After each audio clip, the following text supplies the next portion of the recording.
Näin vaihdat ja lisäät kuvia sivullasi. Tarkista, että Build on valittuna kuvaruudun vasemmassa ylälaidassa. Jos haluat vaihtaa profiilikuvan esimerkiksi sivullasi, niin klikkaa sitä, jolloin avautuu valikko, jossa voit valita Replace Image, eli valitse uusi kuva. Valitse haluamasi kuva tietokoneelta, odota hiukan, kun se latautuu,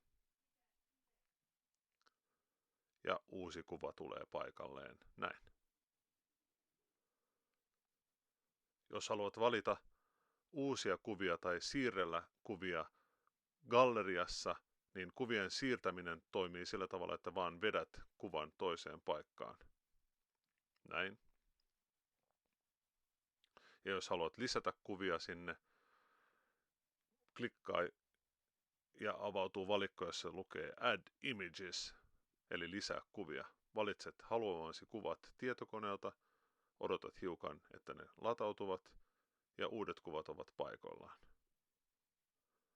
Jos haluat poistaa kuvan, klikkaa kuvaa, jolloin aukeaa valikko ja voit valita Delete eli poista kuva. Ja nyt kuva on poissa.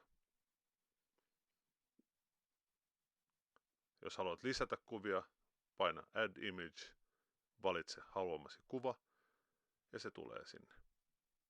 Näin lisäät tai vaihdat kuvia sivullasi.